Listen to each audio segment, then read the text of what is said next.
اللهم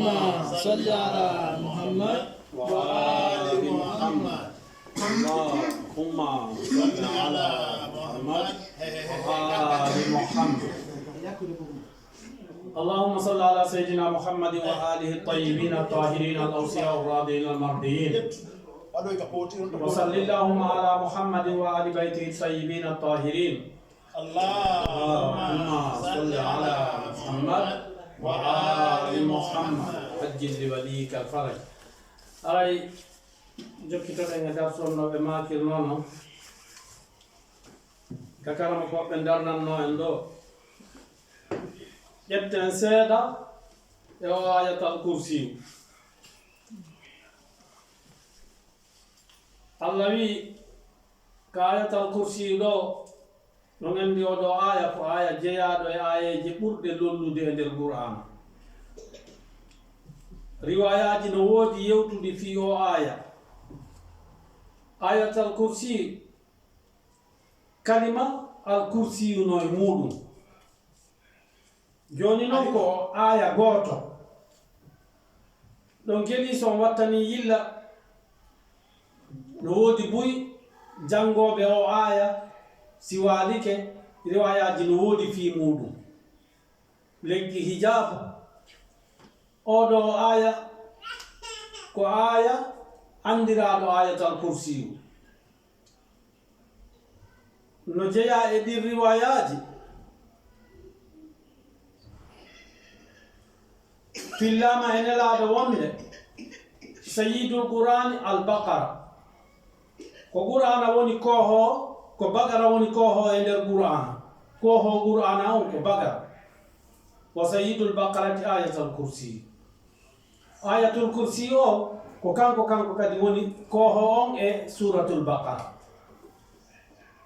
En andi piiji ɗin fof ko oɗo ɓuri teddude ka qur'an. Oɗo noon ko o waɗi siimo teddi ko yewtere fi tawhidu wonɗo e oɗo aya. ɗon geli woodino arɓe e nelaɗo wonde maɓɓe landi nelaɗo nelaɗo okkol men ko meɗen yaha juloyagol Saami to okkol men ko men janga ko men waɗitora hijabu ka laawol. Riwaya o wi wonde nelaɗo jonni ɓe ayatal kursi. Riwaya go kadi ari fillama imamu Ali inna fiha la 50 kalima fi kulli kalimatin 50 baraka. Ko konngudi 50 woni e nder ayatal kursi. Konngol gotol ɓe no jogii barkiji 50. ko ɗum wiyete barki ɗo geli ko wiyete barki ko moƴƴere duuɓotonde heddotonde nafa monde wondi e mum on o wiye o waɗama barki nden nafa kadi iwtirɓe ɓaawo ko heewi a yiya yimɓe men buyno inna no sikka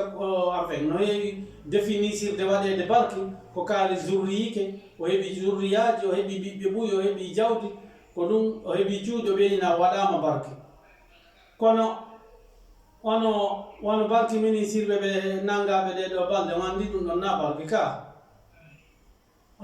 en andi jakana ɗum ɗon na jawdi tun woni barki ko moƴƴere heddotonde ndaare wano baytol maqdis Allah no wi ko leydi barakna fiha makka Allah no wi ko barakna fiha o waɗi ton barki ko honɗum e barki ɓurata faamude ton ko moƴƴere ka yimɓe fewata rewra Allah ɗo nden moƴƴere no heddi ɗum ɗon ko e barki jeeya hadise go kadi fillama an imamu Ja'farun as-Sadiq man qara ayatal kursi ɓe maki kala janguɗo ayatal kursi marra lawol gotol sarrafa Allahu anhu alfa makruhin min makruhi dunya aw min makarihi dunya wa alfa makruhin min makarihi al-akhirah wa aysara makruhin الدنيا الفقر وأيسر مكروه الآخرة عذاب القبر. رواية أمي guluuje wuluure ko aña onti mo jangi ayatal kursi laawol gootol Allah worindinayi mo woɗɗindina mo pottina e makko wuluure ko aña ka gurdam aɗa ɗo wuluure ko aña ka gurdam lahara gurdam aduna ɗo noon ɓe wi ko ɓuri fandude ko añede konko basal. Ça veut dire sa jang sa duuɓi ke jangulo ayatal kursi Allah udditante arsike ma yalla udditane arsikaji nafay fillama kadi an abi abdoullahi ko geli abi abdoullahi ɓe ɓen koɓe ɗiɗo ka nder ayimmaɓe hakkude ayimmaɓe si a nani abu abdoullahi soit imamu jafaru sadiq maɗum imamul husein. Si wiyama tun abu abdoullahi fankama hara ko riwaya ko heewi ko haray ko imam jafaru sadiq imamul husain ko si ɓe wiɓe abu abdoullahi haray ɗum ɗon koye nder yewtere fi karbala ɓurata huccitude e muɗum si histoire no wowlede ka riwayaji ka figiu ka ɗuma haray ko an imam siko haray ko an imam jafaru sadiq siko imam husain ɗum ko an imamil husain wiyete ko heewi kon ko noon karam koɓe waɗirta sendindirtaɓe ɓe maki inna li kulli cheyin dhurwatun wa dhurwatu lqur'ani ayatal kursiyu. ɓe wi piiji ɗin fof no mari ko wiyete seɓo ka seɓiti ɗon si en firay tigi ko wiyete kon dhurwatu ko rommeta e pula rommeta ko wiyete rommeta ka seere nden hatti ɗon seere fello ngon kanko hatti ɗon tonum kum tonum seere nden huɗo no fuɗa ɗon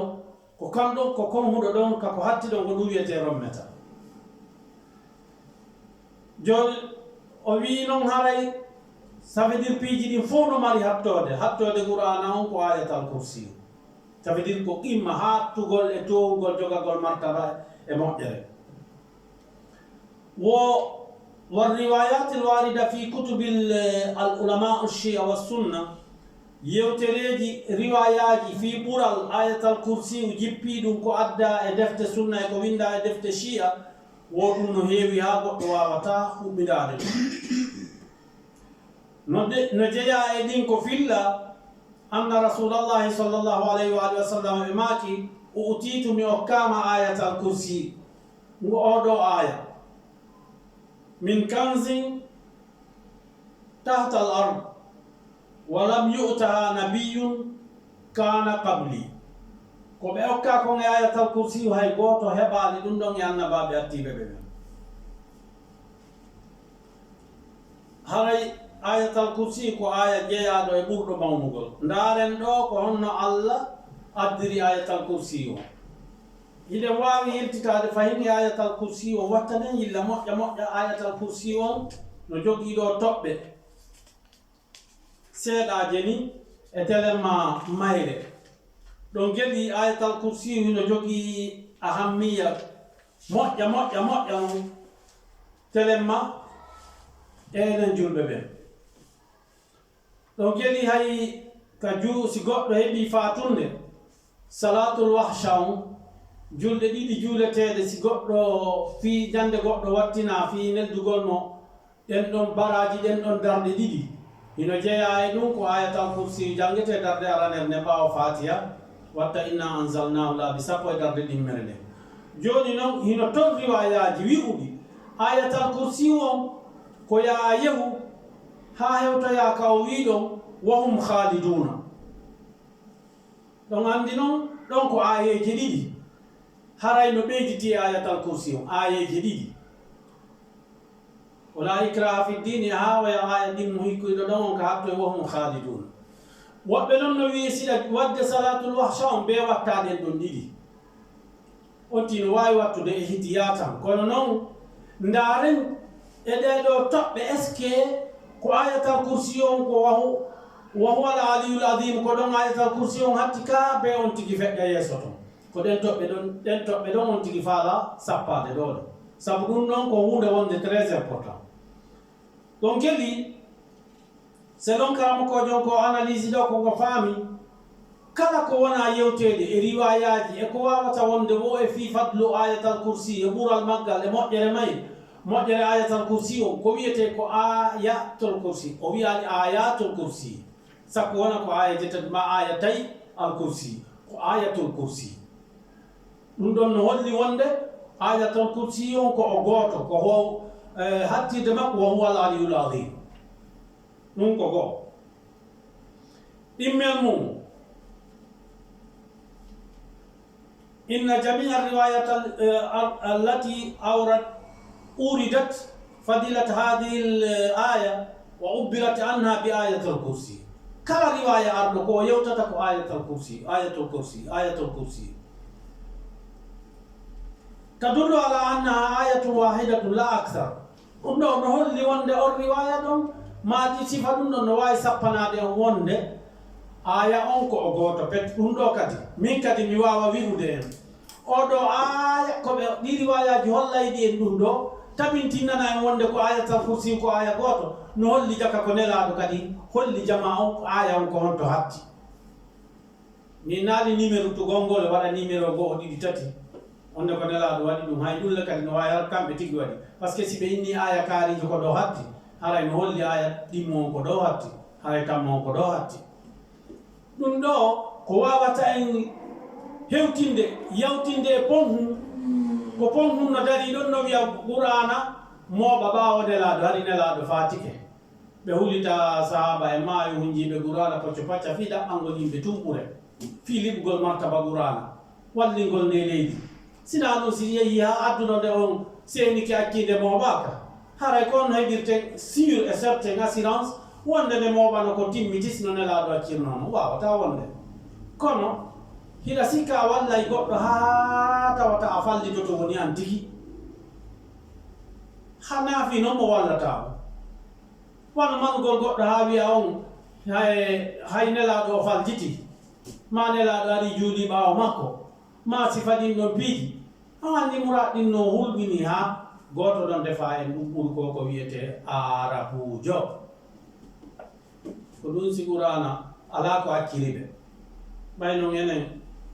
jama'u sabuli fi arab wara yanga aynana ko nelaɗo ulla inde mum ɗum ko goo fi aya on wonde yewdude ɗimmum muɗum toɓɓere ɗimmere ɗen anna kalimatal al kursi waradat fi l ayati l ula faqat koye o aya ɗo tun kadi le ayatul kursi on woni sakko wona o jippike o yeehi kadi e oya aya ɗimmo ma oya aya tammo ha sakko wona ɗum ɗon wattama e ɗinno ça veut dire hala kalimatul kursi on wawi moftude leytowo ɗo o ga ça veut dire koye goto ko dow ga tum ara riwayaji ɗin holli wonde koye oɗo tum ko ɗum waɗi so wi falidhalika ayatul kursi mutaalliqum bi hadihi l ayati faqat ko oɗo aya tun ɗum ɗon kalimatul kursi on yowiti tatabum non o wi wa warada fi badi riwayat tasrih hada al mana wodo déjà no woodi ko ɓuri ɗum riwayaji go goɗɗi go ari ko wawata laɓɓinande wonde ko oɗo aya tum fal hadithu alladi dakarahu cheikh fi amali cheikh Saduq kanko ɓe woni fandade ɗo par ce que ɓe jogui deftere wiyeteɗo wiretede ni kanko seydou cheikh Saduq rahmatullahi alayhi o wi riwaya mo addi on an amiri lmuminina haythu qala damina bayana fadilatu ayat alkursi annahu bada'aha aw bada'aha min allahi la ilaha illa allah yani allahu fuɗɗori ayat alkursi on min allahu la ilaha illa huwa ila qawlihi wo hattiniroymo wa huwa al aliyu l azim oɗo riwaya tun no wawi e yonande wonde e harana ko analyse te ko hara ɗum ɗo ko oɗo riwaya tigi kanko tigi mo wawi e yonande wonde ayatal kursi on ko goto ko o wiyete ko hattoyɗo on wa huwa al aliyul azim o wi dakara sahibu majmu al bayan jon tafsiru majmul bayan on nakalan an mustadraki safinatil bihar ngeli sunna be no jogi mustadrak shia be kanyum kay no jogi mustadrakul bihar mustadrakul bihar nde wonno ko kanko kadi o moɓi riwayaji ɗuɗuɗi sikkano woodi e defte walli fiɓe ɓen ka defte shia winduɗo deftere wotere e inde wotere ɓurde mawnude bihar goɗɗo noon no moƴƴini toon kañum kadi e ɗi riwayaji ɗi o accuno o moɓidiri ɗin ɗen o wi ɗum ɗon kanko kay mustadrakul bihar wonde kadi noon no toon hara ko safinatul bihar wonde goɗɗo go karamakojo go kadi ari suɓi nden deftere wiyetede bihar joguinde juzu temedere juzu nogay e muluji go karamakojo goto jooɗi windi ko ɗum waɗi enen musidɓe sa yi onti no sikka ɗo ino jokki goɗɗum ino ɗum no kirɗi goɗɗo mo wurani duuɓi temedere ko yeru ko on tigi wuuri ko mo wuuri tawata kañum ngayi janngugol deftere nde goɗɗo windi ko probléme hande ni simi innimi yomi jooɗo ɗo mi janga juzu 10 e ɗin e nden deftere nde on karamakojo windi haray komi landoto hasina hara komi maaya mi yoɓe nara koymi ko hara mi wiyama mi maaya to mi naata aljanna ma mi wiyama ko yomi yoɓe million ji ma mi wiyama ɗum ɗo e ɗum a tawata ɗon miɗo jogii volontaire en tant que wiwɗo no janngude l'islam ƴettugol juzu 10 on minimum hara ko 10% o 10 go inne yomi janngu ɗin ɗon hara mi ƴettadi kadi fuɗɗi haa ɗi lanna karamakojo ɗon kanko noon o jooɗi o ɗaɓɓiti defte o ƴetti defte o windiri ɗiɗo fof goto goto peut-être le janngugol ngol no ɓuri yawde windugol ngol kanko o jooɗi o windiri ɗiɗo fof goto goto haray o ko watta siden sappo ɗi poyenji goto ɓe koyo anndu ko ha honto woni ko woni wakkilade e l'islam o minni yomi si mi innama ɗo yomi jannguɗo darsu ko yewgol ndaara feewi gootum hara hay ɗum ɗon ala tammu si ronka wono o kipi awa ko wiyete fitina ko amwali awlad tawata ɗum ɗon ko tout à fait probléme oɗo o windi ndeɗo deftere nde juzu temedere juzu nogay e muluji go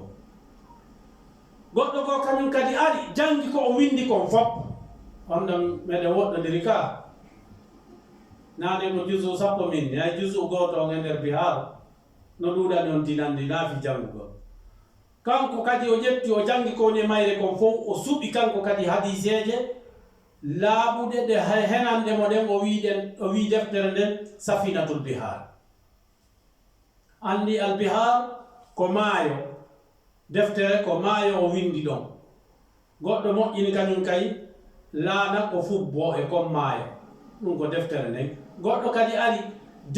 hadiseje ɗe o moɓuno wacci ɗen kan kadi o moƴƴini nden deftere wiyetende mustadrak ɗum ɗo fof ko entre parenthèse fi nde deftere wiyetende albihar yaafo ɗon ari noon riwaya wonɗo o wiyeteɗo albihar ayatal kursi ma'rufatu wa hiya ila qawli wa huwa aliyul azim o ayatal kursi ko anda ɗum hino fuɗɗi allahu la ilaha illa huwa no hattoyi wa huwa al aliyul azim ɗeɗo toɓɓe fof koyen ɓurtu yeƴƴitade o wi wa naqara fi hadithin anil imam alayhi afdalu salati wassalam ɗum ko onmo ali ibnul husayn zeynul abidin maridu karbala ɓe yewti ɓe filli hadise on ɗon geli hadiseje maɓɓe ɗen ko sanadu maɓɓe on ko sanadu dhahabiya si tawi ɓe wawi wiide ɓayen ala nangi ko ɓuri ɗum ɗon sina ɗum sanadu maɓɓe on no ɓuri ɗum sanadu maɓɓe on kamɓe ko ittam mi oɗo hadise mi fillanama ma ko ɓen an fillanimi ɓen ɗon kay ko ɓen ɗon fillaniɓe ko ɓen ɗon ha hewtoynelaɗo o wi an rasulillahi qala man qara 4 ayatin min awwali surati min awwali al-baqara 4 ayatin min awwali al-baqara go wa ayatal kursi e aya kursi on ɗum ɗo ko oɗo en andi on noon kadi ko oɗo riwaya kadi holli en ayatal kursi on ko aya goto o wiwa aya tay ba'daha e ayeje ɗiɗi no ɓaawo ɗon en anndi ɗe wonde wolde fimu oɗen ɗon kadi ɗe jammitanama ɗe sendidirama ayatal kursi ɗo ko imam ali zeynul abidin wa salasa ayatin e ayeje tati kay min akhiriha ko sakkiti e suratul baqara kon lam yara o yiyata fi nafsihi e fe makko e hoore makko wa malihi shay'an yakrahu o yiyata ko ani e gurdam makko ɗan e makko e jawdi makko ɗi wala yaqrabuhu shaytan wala yansa alqur'ana ha hiya almusiba mono faala janngugol lekki yejjitugol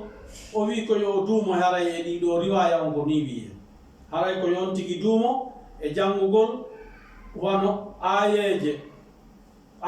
nayi arane ɗen ka bagara e ayatal kursi e ayeje ɗiɗi ɓaawo ayatal kursi e ayeje tati sakkitiɗɗen ka suratul baqara haray jogiiɗo e ɓen qur'ana wono way darata ɓe wi mo waɗi ɗum ɗon allah hollatamo ko mettatamo koko welatamo ɗum o yiyata e makko e jawle makko ɗen e allah wallay mo kadi hara o yejjitata ɗon anndi no woodi ko jama on ko jarri bora e yejjitugol o wi oɗo riwaya kadi yustafadu minha anna al ayata al kursi hiya wahidatun faqat oɗo riwaya kadi en wawi yaltinde e nder makko famugol wonde ayatal kursi o ko ɗum ɗo o wi wa warada fi ba'di riwayati anna ayatal kursi 50 kalima en jangino ɗum ɗo nane aray in ɗon noon ko honto laasiɗi limama ɓay riwayaji ɗi wi ko kalimaji 50 wa huwa al aliyul adim ko ɗon 50 kalima mata takunu 50 kalima haray ɗiɗo riwayaji fof ko wawi en koye wawɗen heɓude nafa e muɗum ajal ko wawɗen heɓude nafa e muɗum ko wonde ayatal kursi on ko aya goto haray si goɗɗo no juulude e fure maɗum no juulande fure imo yewti ɗo anna ayatay taliyayni li hadihi al aya juz'un min ayati al kursi وفعلى هذا لو ورد الأمر بقراءة آية الكرسي في صلاة ليلة الدفن في صلاة الوحشة مثلا فلا بد من قراءة الثالثة آية الثانية والثالثة وفي كونه كي ينفهم كسيتي تبتيدو كونه إتقول وانده بدون تبتيدو ko ɗum ɗon addi yo ko ngallandal o landi ɗo ko ɗum addi yo en addu ɗiɗo riwayaji tabintinugol wonde hay si woodi wiwɓe ɗum haray wonde ko ɗum ɗa woni ko ɓuri tabitude kon ko ɗum ɗa woni ko cicci kon ihtiyatan goɗɗo no wawi wadde ko wiyete ihtiyat ko wallingol ɓernde ko wallinta ɓernde on ti no wawi wadde ɗum fiyo ɓernde makko waawa kono noon ma ɓurtingol ɓernde fiyo ɓernde makko ɓurtu kono noon on ti si waɗi ayatal kursi won tun ala ma yabdu haray ɗon on fi o wawi wadde ko foti wadde ko o wi ajal ko noon tigi kono yustafadu min ba'di riwayati al amr bi qira'ati hadhihi al ayati salata الثانية والثالثة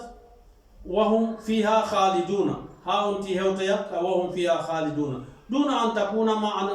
معنونة بعنوان آية الكرسي هرنم أنت جنايو فانو وذاك إلا ما كو أودو ميدو جانغو ده مواتي أدم دون دي آية الكرسي هرنايو أنت فانو كوي أنت واو de بيجي دون تبركا arana yo o faando wonde ko ayatal kursi do woni yeyi ha tonde ara en sekki jama on faami ko mi faala wiide ko o wi ala kulli halin anna al mustafada min al qira'atayn ala huwa ayatal kursi ayatun wahidatun la akthar wa ala kulli halin wata wonirde o ayatal kursi on ko goto dum ko na o ayeje didi na o ayeje tati tigi tigi on donc wawi tu waɗande on ti itimanu wonde itimi inan hiɓinirgol ɓernde nden ɓernde no wawi deeƴirde ɗon wonde a ɗum ɗon ayatal kursi wonko ɗo tu yo joni noon arten ayatal kursi won firen seeɗa yafono o wi allahu allah la ilaha reweteɗo ala illa huwa konngol mawngol no ɗo allahu la ilaha illa huwa ijabi e salbi négatif positif allahu allah la ilaha hay goto ala hanaɗo rewede e haqiqa hay goto ala ka rewede illa huwa koyna kanko o wiyeteɗo huwa e nokku go allah wiye qul huwa allah ko huwa wonde wiyete huwa on andi ko ka haala arab huwa ko damir ka pular ko onno allah wiyete ɗum ɗon koko geliɗen hen fof kamawɓe meɗen ko innayno ko geno allah ko geno wiyete terno men bono windi livre imo yewtifi ɗum e sahay go wano 2001 min waɗayno min wanno radio Paris mi ko ɗon min nanno himo yewta nde yewtere ko wiyeten ko allah ko haala arab ka pular ko geno allah noon sabu mawnugol makko himo jonni goto be ka ɗengal muɗum no noddiramo ala hay goto jogiiɗo ɗengal ko suwa o jaɓa allah ma o wasa mo jaɓa on ala hay goto wowloho ɗengal tawa ko e langue makko o wolta ko e ɗengal makko o wowlata ko hina allah no jonni mo no noddira allah inde makko ɗen o ngal ɗengal ala hara noon no o wirta noon kadi yaada kafida e hay e goto geno ko honɗum woni geno yiltitoɗen daren ko wiyeten kalimatu geno e pula ko yenɗugol koko alaka fuɗɗi alaka hatti ko ɗum wiyete yenɗugol no yenɗi ko geno jomiraɗo wi allahu allah la ilaha reweteɗo ala illa huwa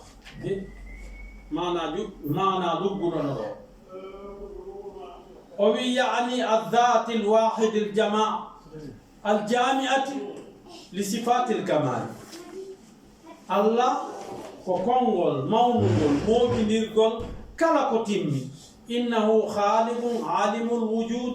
lida laysa fi alami lwujud معبودا جديرا بالعبادة أو بالعبادة غيره هاي هوند على كهانا ريوده هاي سينو ريوده هاي هوند على نو كهانا ريوده كوينا كامش ولا إله وتنتينغول في كهون نواني كهون نواني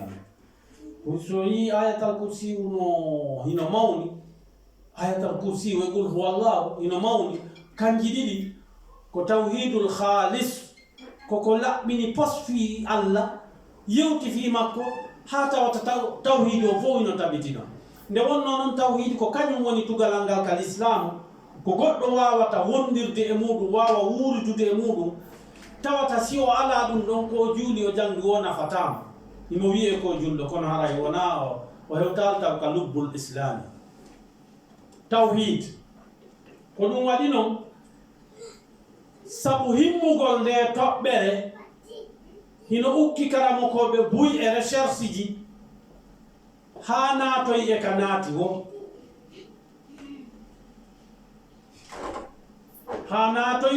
naati wo huɗa shirku ha piitoyo e nder mum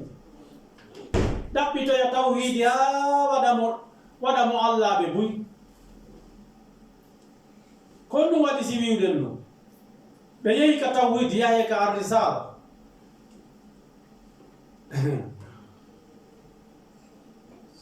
o wi ka arrisala ka defte may joni si mi inni arrisala ko fiituka joporde mi yen joni ka aqida ashariya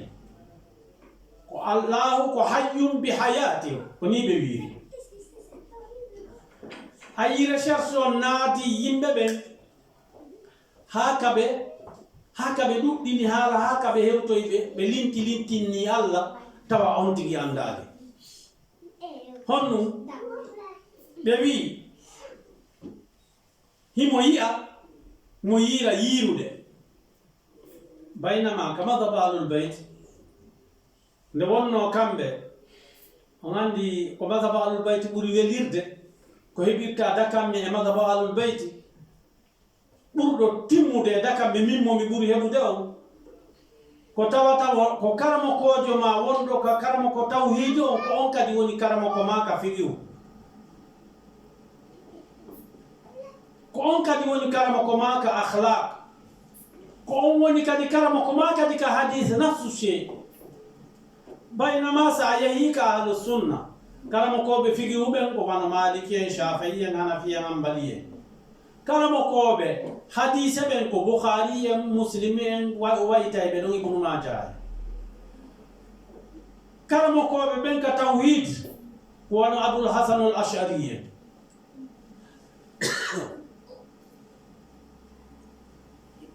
ko wano ɓen en waytata noon ko wano ɗum ɗon ko wano non ash'ariyankoɓe noto mu'taziliyankoɓe noto wayta jon noon ka shi'a kamɓe hiɓe jogii ko imam ko aimmaɓe maɓɓe ɓen ko ɓen ɗon woni karamokoɓe ɓen ka fiqihu kamɓe yiirete riwaya koye maɓɓe ittete hadise koye maɓɓe kadi ittata tawhid daƴƴerden kamɓe ko wootere ko ɗum waɗi ayyata lutodirale mum a yahay ka maliki a yiyay ko ɗum a yiyay ɗo karamokojo e misal mi adda e misal wano tafsirul jalalayni jalaliji ɗin ɗiɗi jalalayni jalaluddini suyuti jalaluddini muhalla ko yimɓe ɗiɗo firi nde oya firi ha e feccere o maayi almuddo makko on gayniti ko ɗum waɗi wiinde jalalayni nden ɗon ɓen ɗon ɓe ɗiɗo noon ko shafeyankoɓe ari waɗi nde saawi on sarhinde yaajini égyptienne on noon ko malikiyankeje ko ɗum a yiyay yewtereji goo ka jalalu dow tawa yewtereji goo no ley hara ko malikiyankoji o inna ko ni shafeyan ɗum ɗo ko shafeyankoɓen ko ɗum waɗi ka madhaba ahlul bayti noon a wawata yiide ɗum noon ko yiya karamokojo no windi shi'i winda hadis ma winda deftere tafsir goɗɗo wara waɗa taali gara ko shi'a ayɗata wiya ka woɗo ko nokkel kaari kanko ko duɗal kaariwal kamɓe ka maɓɓe ka shi'a ɓen kamɓe na duɗe kamɓe duɗe sertude ala ko imamuɓe maɓɓe a immaɓe maɓɓe woni ko ɓe woɓɓe yeddodirta e muɗum ko ɗo jipportama imamu yagal ngal ko ɗo yartama ko yarta ɗulle kadi ɗiɗon geli probléme ji arab ñala natude ɗin détails ko ɗum noon joni ko ɗum waɗi si wiwɗen sa yeehi ka madhaba ahlul beyti haray an on a soñjota ko a yiyay ko yiyata kon e juuɗe aaden goto nokka ko nokkata ɗon ça veut dire a wiyatake ya ƴoogu ndiyam ƴoogo ya dow siko ya heɓu laaɓuɗam a joogay dow a joogay ka tumba a joogay ley ma be yaha e di ɗum kaari ɗum non ko nokku gotum yeɗata ka ɓundu sa jeɗi ɗon ɗum ɗon yonima laaɓuɗam aray waɗo karamokoɓe buynon no windi wano wiyen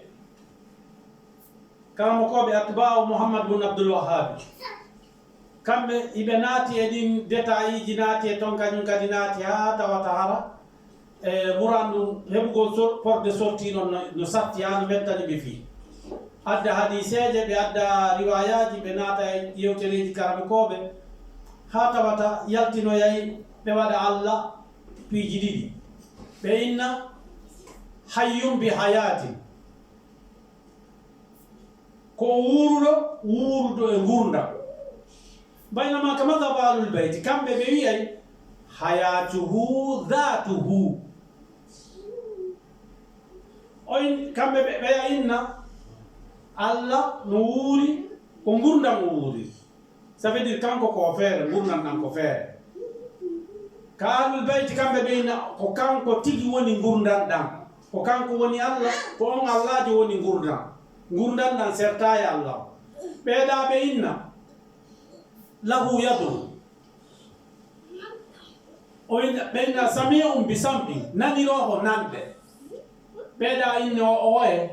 sa woni so woni nano ko kanko ko nano ko nande o nanirta haray woni piiji ɗiɗi sertuɗi ɓe inni kanko Allah ko jaati makko on tigi woni nande makko ɗe ko kanko woni nande ɗen ko kanko woni gurdam ɗam hayat al abadi on ko ɗum waɗi so o wi e ayatul kursi on o wi al hayyul qayyum la ilaha illa huwa al hayyu hurul al qayyum focciɗo e gurdam fewɗam ɗan Allah woni e mum ɗan ko gurdam ɗan jogodira e mayde sa winni ko hayyum bi hayatin ko wurude e gurdam haray ɗan gurdam yan fasilu anhu himo wawi sertude e majjam sa wi Allah hino mari juuɗe haray an hiɗa no wirata ni ɓeyna kono wonano juuɗe men nden ok kono mbasi ala jon na wonno juuɗe men nden ɓay kono fiituŋayeje goo wii ton wonde yadullahi fagaydi juuɗe bawɗe makko ɗen enen mawɓe fuuta ko firirtan ko bawɗe makko ɗen ɓeyna kamɓe Allah wii junngo koyen taɓitinno junngo baynama haray an tigi neɗɗo on si a wiyay ko junngo an gon min jeygo an ko a feere junngo gon ko feere ko ɗum waɗi ñande an amma on sertuɗa e junngo ma gon suwa junngo gon wattinoyte ka leydi to an ko a feere ngilo piiɗo ko ngi feere ndaaru an tigi a wiyata ngi min ko innata ko min jeyi a inna hoore an nden ni junngo an gon koyɗe an nden reedu an andi ɗum ɗon ko an jeyi konko jeyi ɗum ɗon no wawi sertude e ko jeeya kon ko jeyi no wawi sertude e ko jeeya jonnon ka madhabu ahlus sunna wal jamaa ko heewi kon kamɓe ko ɓe innata Allah o nanira nande himo jogii giiɗe o yiiray giɗe himo jogii honno o yewtay o yewtira yewtere ka ahlul bayti noon ɗum ɗon seeda kamɓe ka ahlul bayti Allah ko kanko woni dhatuhu haqiqatuhu hayatuhu ko abadiyum ala fuska fuɗɗi ala ko hatti ko ɗum waɗi si pulal inni Allah ko o yenɗuɗo geno ko geno ko yenɗi ko woni ala ko fuɗɗi ala ko hatti la ta'khudhuhu nangatamo sinatu gonɗi sakko ɗoyɗi tumo watto yeeso ɗon wala nawmu o gongata sakkoɗano o watto yeeso ɗon kadi pottingol kadi hay sikke ɗen ka hakkille goŋali dunafi noon o wi ɗulle kadi ɗanotako wala nawmu lahu ko kanko jeyi ma kala ko tabiti ko mari hakkilo ala hakkilo fi samawati ko woni ka weeje wa ma fil arde ko woni ka leydi man dha alladi ko mboye man yashfa'u ko hombo e jama on yashfa'u tefoyta indahu ka Allah illa bidini arana Allah yamirimo ko istifamu dinkari ko mbo wawi wadde ɗum ko to ala o pouvoir hay goto ko kanko yamirta ya'lamu himo andi ma bayna aydihim woni yeeso maɓɓe wama khalfahum e ko woni ɓaawo maɓɓe ko wiyete gurdam aduna ndaare ɗo Allah kanko e mo andi ko adi kon ko aɗoyta ko eko feƴƴitoto kon eko aroyta kon eko fewndi kon enen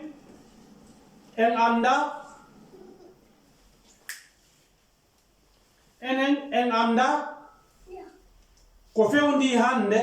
hiɗen andi en wawata darnude ko fewndi hande kon ko feƴƴi kon hanki en wawata rectifiwde janngo en anda ko woni arde kanko noon Allah kanko imo andi si oɗo tagama ko watta kon eno waɗirta noon andugol mo hunde nden noon wonaali ko kanko wi yo hunde nden waɗe andugol mo hunde nden wonaali ko kanko wi yo nde waɗe awa ko ɗo heewɓe ko wiɗen naane ko mbahas on ka tawhiide woɓɓe ko ɗo wiyata wondema oɗo ɓe wiyayɓe wonde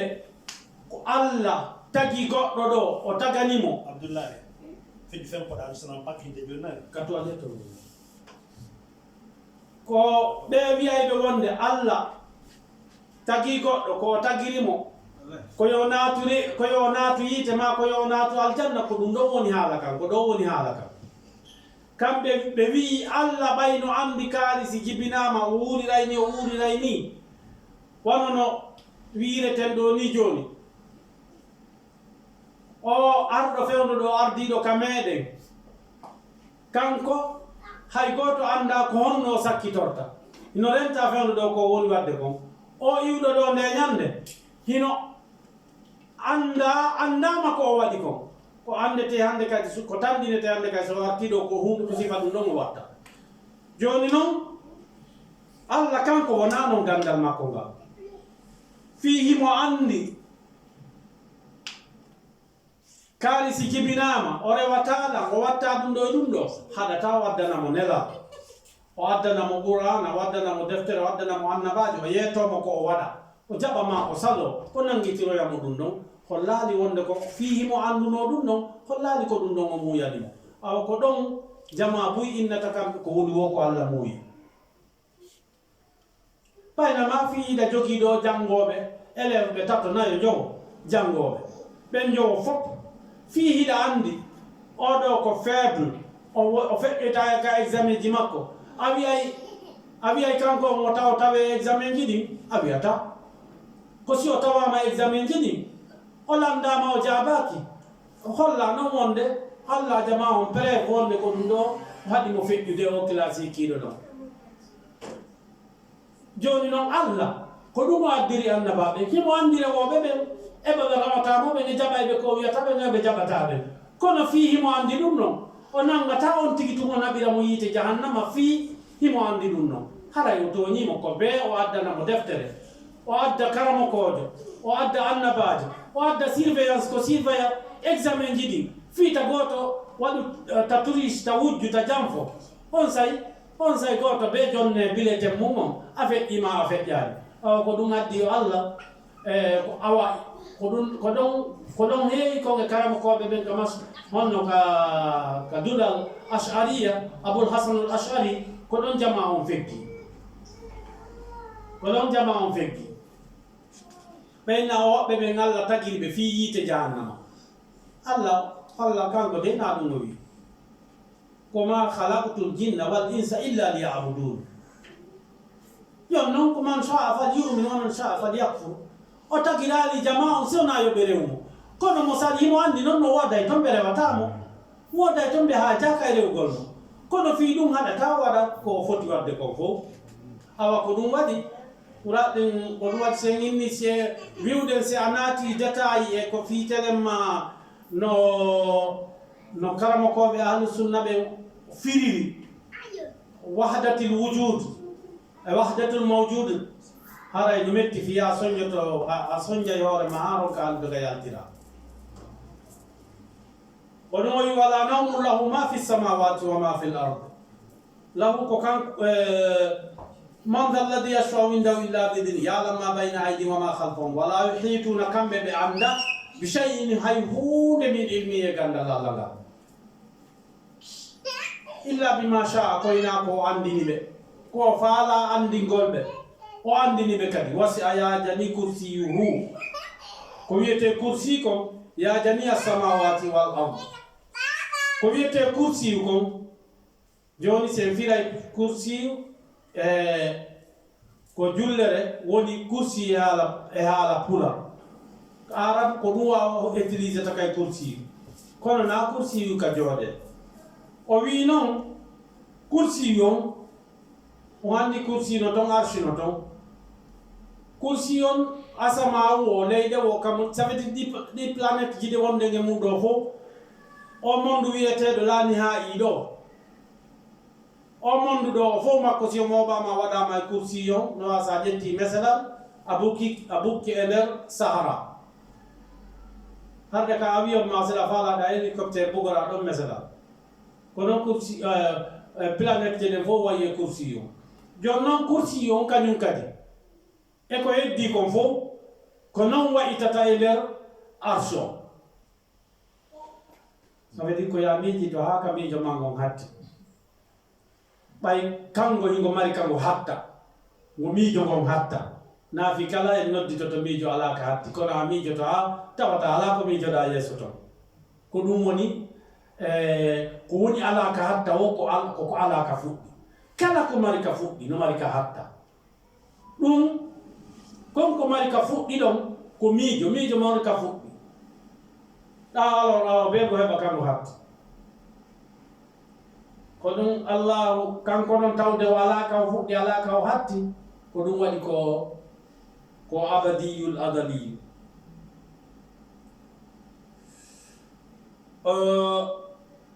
o wi yafede wala yauduhu tampintamo ɓittintamo hifduhuma contrôle gol ɗi kanji ɗiɗino arsion e coursiyon en andi tawde coursiyon tun wasi a coursiyu samawati tawde samawatuji ɗin fo e ko woni e majji